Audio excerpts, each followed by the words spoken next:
Hello. NDC EDU के online platform पर आपका स्वागत है। आज की इस क्लास में हम एटॉमिक स्ट्रक्चर को कंटिन्यू करते हैं। इससे पहले हम हाइजेनबर्ग की जो अनसर्टेनिटी रूल था उसको देख चुके थे, तो आज हम इसको देखते हैं। Schrodinger equation. श्रोडिंगर इक्वेशन किस पर बेस्ड थी और कैसे दिया था? ये जो इसके इलेक्ट्रॉन जो था उसकी ड्यूअल नेचर था। इलेक्ट्रॉन का ड्यूअल नेचर का मतलब हम देख चुके थे पहले ही दे ब्रोगली इक्वेशन के अंदर, की पार्टिकल नेचर भी शो करेगा इलेक्ट्रॉन और वेव नेचर भी शो करेगा। तो इन दोनों को शो करने के लिए श्रोडिंगर ने इक्वेशन दी। अब अगर इस इक्वेशन को ध्यान से देखें तो इक्वेशन कैसी मिल रही है? डबल डिफरेंशिएशन मिल रही है हमारे को, double order differential equation, double order derivative मिल रहा है। इट मीन्स दो बार जब डिफरेंशिएशन करते हैं तब मिलता है। अगर हम जनरली देखें तो हमारे पास ये क्या है, y equal to X square. अगर ये वाली हम इक्वेशन ले और इसको कुछ बनाना चाहें, जनरली समझना चाहें कि डबल ऑर्डर क्या होता है, हमने एक बार डिफरेंशिएशन किया इसका, तो क्या मिलेगा हमें विथ रेस्पेक्ट टू एक्स? ये मिलेगा 2x। और अगर हम एक बार दोबारा कर देते हैं इसका डिफरेंशिएशन तो हमें यही क्या मिलेगा, d2y upon dx square is equal to 2। It means हमने दो बार जब डिफरेंशिएशन किया है तो वो क्या हो गया, डबल ऑर्डर हो गया। ये सिंगल ऑर्डर ही है अभी तक, यानी फर्स्ट ऑर्डर। ये डबल ऑर्डर है, तो वैसे ही ये भी क्या है, डबल ऑर्डर डिफरेंशियल इक्वेशन है। क्या है ये? Double order differential equation, double order differential equation. इसमें है क्या क्या, वो चीज़ देखते हैं। सबसे पहले हमारे यहाँ पर क्या दिया हुआ है, फाई दिया हुआ है। फाई को हम क्या बोलेंगे, वेव फंक्शन। फाई को क्या बोलेंगे, वेव फंक्शन। और उसके बाद में हमारे पास क्या है, एक्स वाई जेड है, जो कार्टेशियन प्लेन के अंदर होते हैं हमारे पास एक्सिस, वो है। उसके बाद में 8 पाई स्क्वायर एम। एम जो होता है वो है mass of electron, mass of electron. उसके बाद में हमारे पास जो ई है, ई का मतलब हमने क्या देखा था जब बोर मॉडल पढ़ा था, तब ई क्या थी, टोटल एनर्जी, टोटल एनर्जी। और साथ में क्या है, वी, जिसका मतलब क्या है, पोटेंशियल एनर्जी। तो अगर टोटल एनर्जी में से पोटेंशियल एनर्जी माइनस करते हैं तो हमें क्या मिलेगा, काइनेटिक एनर्जी मिलेगी। उसके बाद में वापस फाई है जो क्या है, वेव फंक्शन। उसके बाद में एन दे रखा है यहाँ पे। एन क्या हो जाएगा, एन की वैल्यू यहाँ पर क्या होगी, इंटीग्रल मल्टीपल होगा, 1 2 3 4 इंटीजर होगा ये, जो सेल को शो करेगा कौन से सेल में। और एच यहाँ पे क्या है, प्लांक कांस्टेंट है। एन की वैल्यू क्या हो जाएगी, यहाँ 1 2 3 4 नेचुरल नंबर होंगे सारे के सारे, क्योंकि ये सेल को शो कर रहा है। Number of shell, number of orbit कौन से में है। और एच क्या हो जाएगा हमारे पास, प्लांक कांस्टेंट। एच क्या है, प्लांक कांस्टेंट। ये कंडीशन है हमारे पास Schrodinger wave equation. Mostly books में क्या दे रखा है हमारे पास, जो एन है वो गायब रहता है।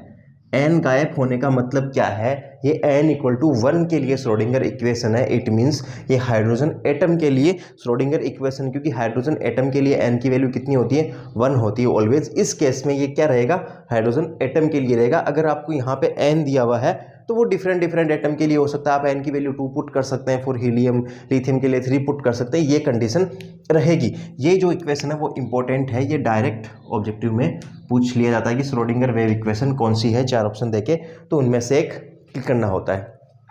तो ये क्या हो जाएगा हमारे लिए, इंपॉर्टेंट हो जाएगा। इसके एक्सप्लेनेशन से हमें इतना मतलब नहीं है, कि बस ये ध्यान रखना है कि क्या क्या है। फाई क्या होता है, वेव फंक्शन होता है। उसके बाद में H Planck constant, E total energy, V potential energy हो जाएगा। और हमारे पास ये क्या हो जाएगा, ये चीज़ें एन हो जाएगा, नंबर ऑफ सेल। अगर हम इसको लाप्लासियन ऑर्डर के अंदर लिखना चाहें, लाप्लासियन जो, तो कैसा होगा, लाप्लासियन ऑर्डर जो होता है उसमें del square, del X square plus del square del Y square plus del square del Z square, ये है हमारे पास वेव फंक्शन। बाकी है सबके अंदर वेव फंक्शन है। इसको हम क्या लिख सकते हैं, लाप्लासियन ऑर्डर की फॉर्म में लिख सकते हैं, लाप्लासियन डेरिवेटिव। तो हमारे पास ये इक्वेशन क्या बन जाएगी इस तरीके से, 5 plus 8 pi square M E minus V 5 upon H square. ये फर्स्ट ऑर्डर के लिए इक्वेशन बन जाएगी। हमारे पास क्या है, 5 है। इस तरीके से हम लिख सकते हैं, बट इतना हाई लेवल पे नहीं जाएंगे। वो ओनली श्रोडिंगर वेव इक्वेशन तक ही पूछेंगे कि ये क्या है। तो ये किस पर बेस्ड थी, श्रोडिंगर ने जो मॉडल दिया, एटॉमिक मॉडल दिया, वो किस पर बेस्ड था, वेव पर बेस्ड था। तो इसको हम क्या बोलते हैं, wave mechanical model of atom. जो पार्टिकल नेचर और ड्यूअल नेचर जो शो कर रहा था, पार्टिकल और वेव नेचर, उस पर बेस्ड ये मॉडल था और उन्होंने ये इक्वेशन दी, वो उसमें इंपॉर्टेंट है हमारे लिए। तो इसको हम क्या करेंगे, याद रखेंगे, ये पूछ ली जाती है। उसके बाद में हम जो क्वांटम नंबर्स हैं इसके बेसिस पर निकालेंगे कि कौन कौन से क्वांटम नंबर थे। क्वांटम मॉडल जो था ये श्रोडिंगर का, उस पर बेस 3 क्वांटम नंबर्स निकालेंगे। तो वो कौन कौन से निकालेंगे वो देखते हैं। वैसे अगर आपको अगर पूछ लिया जाए, कोई मान लो आप फॉरेन घूमने जा रहे हो, आपको पूछ लिया आप कौन सी कंट्री से हो और आप बताओ इंडिया से हो, ठीक है। उसके बाद में अगर इंडिया को वो और आगे जानता हो तो ये पूछ ले कि आप इंडिया में और कहाँ से हो। मान लो कि आप बोल दो कि हम दिल्ली से हैं, फिर वो दिल्ली में भी और एड्रेस पूछ ले आपको, मतलब आपके एकदम जो गली है, आपका जो एकदम घर है, वहाँ तक का एड्रेस आ जाए। आपने कोई भी रोड का नाम बोल दिया यहाँ पर, ठीक है, उसके बाद में अपनी जो गली है या फिर हाउस नंबर है वो बता दिया, तो आपके वो घर तक पहुँच सकता है, आपकी वो क्या कर सकता है, डिटेल कलेक्ट कर सकता है। कहाँ पे बताया, आपने अपनी कंट्री बता दी, आप कहाँ पर रह रहे हो वो बता दिया, आप कौन सी रोड पर रह रहे हो और कौन सा हाउस नंबर आपने बता दिया, और वो क्या कर सकते हैं आपके बारे में, इन चीज़ों के बारे में पता लगा सकते हैं। वैसे ही हमारे पास क्या है, क्वांटम नंबर्स है। क्वांटम नंबर की हेल्प से हम क्या कर सकते हैं, इलेक्ट्रॉन का जो मूवमेंट है, इलेक्ट्रॉन की जो पोजीशन है, उनके बारे में हम पता लगा सकते हैं कि इलेक्ट्रॉन कहाँ पर है और किस में है। वैसी कंडीशन है जैसे आपके घर का पता लगाया जा सकता है, सेम सिचुएशन वैसी है। तो हमारे पास क्वांटम नंबर कौन कौन से हैं, 4 क्वांटम नंबर है।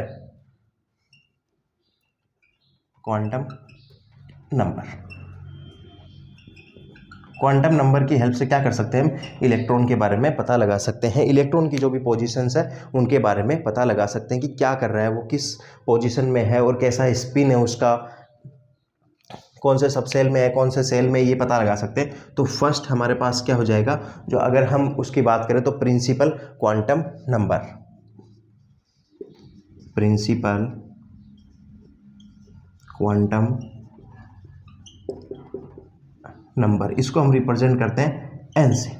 इसको हम किससे रिप्रेजेंट करते हैं, एन से। ये फर्स्ट प्रिंसिपल क्वांटम नंबर है। ये क्या बताता है, हमारा जो इलेक्ट्रॉन वेव है उसकी साइज को बताता है। जो हमारे पास इलेक्ट्रॉन दिया हुआ है कि कौन से में, उसकी साइज को बताएगा और इसकी वैल्यू ये क्या बताएगा, साइज ऑफ इलेक्ट्रॉन वेव। ये इलेक्ट्रॉन वेव की साइज के बारे में बताएगा कि इलेक्ट्रॉन वेव की साइज क्या है, और क्या बताएगा, एन कहाँ कहाँ पर यूज में आता है। आपने इससे पिछली क्लासों में ये देखा था कि हमने रेडियस कैलकुलेट की थी, तब क्या यूज में आ रहा था, N square upon Z into 0.529। It means हमारे को रेडियस कैलकुलेट करने में भी हेल्प करता है प्रिंसिपल क्वांटम नंबर। उसके बाद में वेलोसिटी कैलकुलेट की थी, जेड अपॉन एन, तो भी एन आ रहा था। इट मीन्स हमारे पास जो वेलोसिटी है वो भी कैलकुलेट करने में यूज में आता है। उसके बाद में हमने total energy, kinetic energy, potential energy निकाली थी। तो उसमें टोटल एनर्जी का फॉर्मूला क्या था, Z square upon N square, तो उसके अंदर N square upon Z square, तो उसमें भी यूज में आता है। इट मीन्स एनर्जी कैलकुलेट करने में भी यूज में आता है। टोटल एनर्जी हो, पोटेंशियल हो, काइनेटिक हो, वो हम फिर कैलकुलेट कर लेते हैं। ये क्या है हमारे पास, एन के यूजेज हैं कि एन किन किन काम में आता है। सबसे पहले साइज ऑफ इलेक्ट्रॉन वेव की, उसकी साइज क्या है, उसकी रेडियस, उसकी वेलोसिटी, ये सब बताने में काम में आता है। एन की वैल्यू क्या क्या हो सकती है, एन जो होता है वो इंटीग्रल मल्टीपल होता है। इट मीन्स 1 2 3 नेचुरल नंबर होंगे, 1 2 3 4, इस तरीके से ये क्या मिलेंगे, हमें नेचुरल नंबर मिलेंगे। और ये क्या बताएगा, सेल को रिप्रेजेंट करेगा। ये क्या करेगा, सेल को रिप्रेजेंट करेगा। और हमारे पास अगर आप ये देख लें कि किस में कितने परसेंट है, तो क्या होगा, इलेक्ट्रॉन कितने परसेंट है किसी सेल में, तो वो किससे रिप्रेजेंट करेंगे, 2n स्क्वायर से। किससे रिप्रेजेंट करेंगे, 2n स्क्वायर से रिप्रेजेंट करेंगे कि उसके अंदर हमारे पास उस सेल के अंदर इलेक्ट्रॉन कितने परसेंट है। ये प्रिंसिपल क्वांटम नंबर शो करता है, उसको रिप्रेजेंट करते हैं हम n से रिप्रेजेंट कर रहे हैं। उसकी वैल्यू क्या होगी, हमारे पास इंटीग्रल मल्टीपल हो गया। जैसे n इक्वल टू 1 है हमारे पास, क्या है, n इक्वल टू 1 है, तो इसको हम क्या बोल देंगे, के सेल बोल देंगे। क्या बोल देंगे, के। अगर हमारे पास n इज इक्वल टू 2 है तो हमारे पास क्या हो जाएगा, n। अगर हमारे पास n इज इक्वल टू 3 है तो क्या हो जाएगा, m। n is equal to 4 है तो n, फिर n इक्वल टू 5 है तो ओ इस तरीके से ये कंटिन्यूसली होगा, एन की वैल्यू पर बेस्ड होगा। ये क्या बताएगा हमारे पास, अगर किसी भी सेल के अंदर देखें कि मैक्सिमम कितने सेल हो सकते हैं, किसी भी एनर्जी सेल की बात करें एटम की, तो उसमें मैक्सिमम 32 इलेक्ट्रॉन पॉसिबल है। कितने हैं मैक्सिमम? 32 इलेक्ट्रॉन हो सकते हैं, ज़्यादा से ज़्यादा इससे ज़्यादा नहीं होगी। और वो निकालेंगे कैसे? यहाँ पर जैसे हम एन की वैल्यू 1 पुट कर दें, कितनी की हमने एन की वैल्यू 1 पुट की, और हम इलेक्ट्रॉन निकाल रहे हैं फर्स्ट सेल के अंदर। किस में निकाल रहे हैं? फर्स्ट सेल में निकाल रहे हैं मैक्सिमम नंबर ऑफ इलेक्ट्रॉन। तो ये हमने पता लगा लिया कितने हो सकते हैं, 32 हो सकते हैं किसी भी एनर्जी सेल में। But N is equal to 1 के लिए निकाल रहे हैं, इट मीन्स के सेल के लिए हम इलेक्ट्रॉन निकाल रहे हैं। तो एन की वैल्यू कितनी पुट करेंगे? 1 करेंगे तो 1 का स्क्वायर कितना होगा? 1 होगा, और 2 से मल्टीप्लाई करेंगे तो 2 होगा। इट मीन्स फर्स्ट सेल में मैक्सिमम कितने इलेक्ट्रॉन आ सकते हैं? 2 आ सकते हैं। उसके बाद में अगर हमने यहाँ 2 रखा तो इसमें कितने इलेक्ट्रॉन आ सकते हैं? इसमें 2 आ सकते हैं। इसमें अगर एन की जगह 2 रखेंगे तो क्या होगा? 2 का स्क्वायर 4, 4 2 जा 8 इलेक्ट्रॉन आ सकते हैं। उसके बाद में अगर एन के लिए, एन इक्वल टू 3 के लिए बात करें तो यहाँ 3 रखेंगे एन स्क्वायर, तो 3 का स्क्वायर 9, और 9 2 जा 18। उसके बाद में अगर 4 की बात करें तो 4 का स्क्वायर 16, और 16 टू जा 32। इट मीन्स हमारे पास एन में कितने इलेक्ट्रॉन आ सकते हैं? मैक्सिमम। इस तरीके से हम इलेक्ट्रॉन का ऑर्डर फाइंड कर सकते हैं। बट किसी भी एनर्जी सेल में मैक्सिमम नंबर ऑफ इलेक्ट्रॉन जो पॉसिबल है वो कितने हैं? 32 इलेक्ट्रॉन पॉसिबल है, इससे ज़्यादा नहीं होंगे। ये मैक्सिमम नंबर ऑफ इलेक्ट्रॉन है।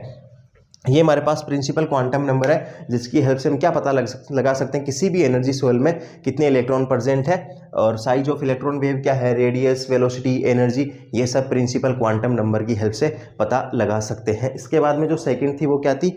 एजीमुथल क्वांटम नंबर, जो क्या बताता हमें, जैसे प्रिंसिपल क्वांटम नंबर हमें बता रहा है साइज ऑफ इलेक्ट्रॉन वेव, वैसे ही ये क्या बता रहा है? Shape of electron wave. क्या बता रहा है ये? Shape of electron wave. हमारे पास है एजीमुथल क्वांटम नंबर, और इसको हम जो है वो एल से रिप्रेजेंट करते हैं, स्मॉल एल, इससे रिप्रेजेंट करते हैं। ये क्या बताता है हमें? अभी पिछले क्वांटम नंबर की बात की थी तब हमें वो क्या बता रहा था? Size of electron wave. But ये क्या करता है? जो शेप ऑफ इलेक्ट्रॉन क्लाउड है या फिर शेप ऑफ इलेक्ट्रॉन वेव, उसको बताता है शेप ऑफ इलेक्ट्रॉन क्लाउड, कि इलेक्ट्रॉन किस तरह से बिखरे हुए, किस तरीके से अरेंज है, वो बताएगा शेप क्या है उसकी। और ये किसको रिप्रेजेंट करेगा? नंबर ऑफ सब सेल। इसको बताएगा ये नंबर ऑफ सब सेल को रिप्रेजेंट करेगा कि कितने सब सेल प्रेजेंट है। वो सब सेल हम निकालेंगे कैसे? हमारे पास क्या क्या हो सकते हैं? 0 से n-1 तक, 0 to n-1 तक हो सकते हैं। n क्या है? नंबर ऑफ सेल है जो इंटीग्रल मल्टीपल था। इस तरीके से हम इसको कैलकुलेट कर सकते हैं। जैसे हम s के लिए बात करें, s के लिए बात करें तो s के लिए l क्या होगा? l इज इक्वल टू, ये l की वैल्यू है, l अगर 0 होगा तो हमारे पास क्या होगा? s सब सेल होगा। क्या होगा? s सब सेल होगा। और अगर l की वैल्यू 1 ले रहे हैं हम तो हमारे पास क्या होगा? p सब सेल होगा। क्या होगा? p सब सेल। अगर l की वैल्यू 2 ले रहे हैं तो हमारे पास क्या होगा? d होगा। और उसके बाद में हम क्या ले रहे हैं? f ले रहे हैं, तो उसके लिए कितना हो जाएगा? l की वैल्यू 3 हो जाएगी, यानी f। ये हमारे पास क्या मिलेंगे? सब सेल मिलेंगे, जो क्या है? सब सेल, SPDF। ये हमारे पास वैल्यू है जो क्या मिल रही है? L की वैल्यू पर डिपेंड मिल रहे हैं। L इज इक्वल टू 0 के लिए क्या है? S subshell, L is equal to 1 के लिए P सब सेल, और L इज इक्वल टू 3 के लिए क्या हो जाएगा? F सब सेल, और 2 के लिए D सब सेल। ये हमें क्या बता रहा है? सब सेल के बारे में बता रहा है। नंबर ऑफ सब सेल कितने प्रेजेंट है एक सेल के अंदर, वो हमें ये रिप्रेजेंट कर रहा है कौन? L, azimuthal quantum number. ये हमारे, फिर अगर थर्ड ये कौन सा है हमारे पास? Second quantum number. और क्या बता रहा है? शेप ऑफ इलेक्ट्रॉन क्लाउड के बारे में ये हमें डिस्क्राइब कर रहा है। उसके बाद में हमारे पास जो थर्ड है मैग्नेटिक क्वांटम नंबर, जिसको हम स्मॉल m से रिप्रेजेंट कर रहे हैं।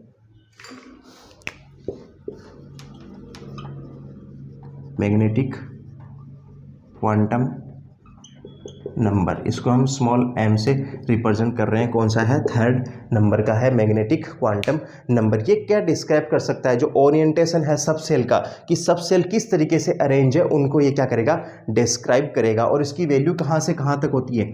-L to N। और ये क्या करता है? 0 को भी इंक्लूड करता है, 0 को भी क्या करेगा? ये इंक्लूड करेगा। जो ओरिएंटेशन ऑफ सब सेल है, यानी वो किस तरीके से अरेंज है, ओरिएंटेशन ऑफ सबसेल, उनको उनके बारे में ये एक्सप्लेन करेगा। कौन? जो मैग्नेटिक क्वांटम नंबर है m है, वो रिप्रेजेंट क्या करेगा? ओरिएंटेशन ऑफ सबसेल की किस तरीके से ये प्रेजेंट है हमारे पास, और ये कहाँ से कहाँ तक वैल्यू होगी इसकी? -L से +L तक वैल्यू होगी, जिसमें क्या करेंगे हम? 0 भी इंक्लूड करेंगे। अब अगर बात करें कि किसके अंदर कितने प्रेजेंट होते हैं हमारे पास, ऑर्बिटल कितने प्रेजेंट होते हैं हमारे पास, सबसे पहले क्या हो गया? सेल, उसके बाद में क्या आएगा? सबसेल, और यहाँ पर क्या आएगा? ये ऑर्बिटल आएगा। तो ऑर्बिटल कितने प्रेजेंट होते हैं? अगर हम बात करें s की, तो s में कितना होता है? 1 ऑर्बिटल प्रेजेंट होता है। s में कितना होता है? 1 ऑर्बिटल प्रेजेंट होता है। s सबसेल की बात करें तो इसमें कितना होगा? 1 ऑर्बिटल। और अगर p सबसेल की बात करें तो इसमें कितने होंगे? 3 होंगे। और 3 भी कौन कौन से होंगे? अलग अलग होंगे। कौन कौन से? px, py एंड pz, ये हमारे पास क्या होंगे? ऑर्बिटल होंगे। अगर d की बात करें हम, d सबसेल की बात करें तो हमारे पास कितने होंगे? 5 होंगे। कौन कौन से? dx, y, dyz, dxz and dx² - y² and last final dz², ये 5 क्या होंगे हमारे पास? ऑर्बिटल होंगे। और अगर यही हम f की बात करें कि f सबसेल में कितने होंगे? 7 ऑर्बिटल होंगे। ये हमारे को ये इससे पता लग जाता है। जो total number of orbit present होते हैं किसी भी सेल के अंदर, किसी भी मेन एनर्जी लेवल के अंदर, वो कितने होते हैं? n² होते हैं। क्या होते हैं हमारे पास? जो total number of orbital present होते हैं, टोटल नंबर ऑफ ऑर्बिटल, ये कितने प्रेजेंट होते हैं हमारे पास? n² होते हैं किसी भी एनर्जी लेवल में, किसी भी सेल में। और अगर बात करेंगे टोटल इलेक्ट्रॉन कितने होंगे, टोटल नंबर ऑफ इलेक्ट्रॉन कितने होंगे हमारे पास? 2n²। हमने ये पहले ही देखा। जैसे n की वैल्यू हम 1 पुट कर दें तो हमारे पास क्या मिलेगा? टोटल नंबर ऑफ ऑर्बिटल 1 मिलेगा। ऐसी तो है, फर्स्ट के अंदर ओनली 1s2 जाता है। फिर से अगर इलेक्ट्रॉन की बात करें तो s में मैक्सिमम 2 इलेक्ट्रॉन फिल हो सकते हैं, ये हम आगे देखेंगे।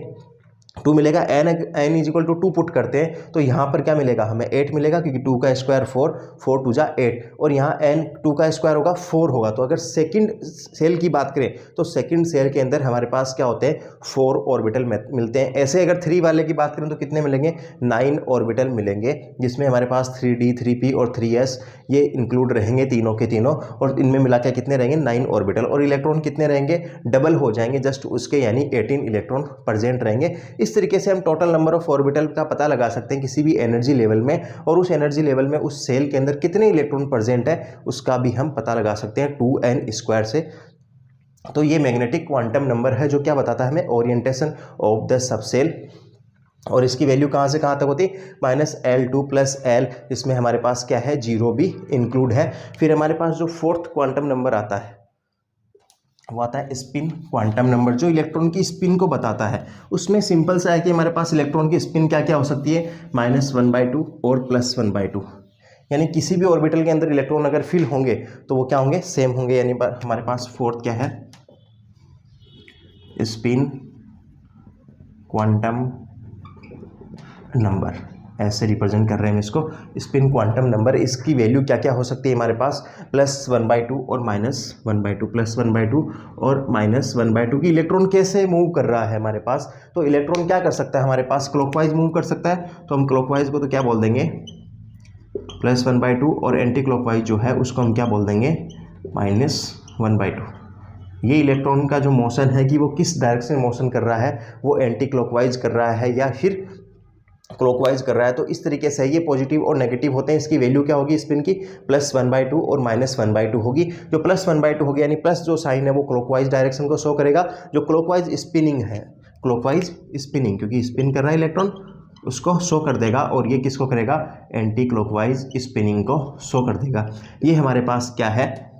4 क्वांटम नंबर जो थे, जिनकी हेल्प से हम पता लगा रहे हैं कि कौन सा प्रिंसिपल नंबर है, प्रिंसिपल क्वांटम नंबर है, यानी कौन सा सेल में है। फिर हम एल की हेल्प यानी एजीमुथल क्वांटम नंबर, उसकी हेल्प से पता लगा रहे हैं कि कौन से सब सेल में है। फिर पता लगा रहे हैं कि हम कौन से ऑर्बिटल में है, और फिर पता लगा रहे हैं कि उसका स्पिन क्या है। इट मीन्स वही बात हुई जैसे हमने एड्रेस वाली बात की थी कि आप कहाँ से हो, कौन सी कंट्री से, फिर कौन से स्टेट से हो या फिर यूटी से हो, और फिर उसके बाद में कौन से रोड पर हो, आपका हाउस नंबर, तो वहाँ से आपकी डिटेल का पता लगाया जा सकता है। वैसे ही इलेक्ट्रॉन के बारे में जो पता लगाया जा सकता है, इलेक्ट्रॉन वेव है जो पार्टिकल, उनके बारे में पता लगाया जा सकता है। किसके बारे में? किसकी हेल्प से?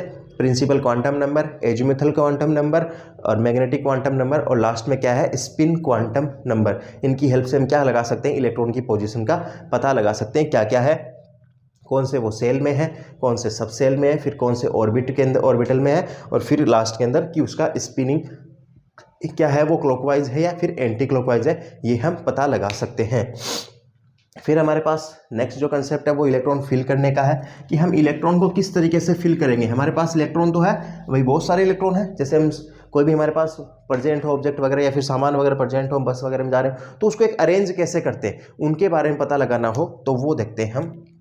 तो हम क्या करेंगे, इलेक्ट्रॉन के पोजीशन के बारे में करेंगे, रूल ऑफ फिलिंग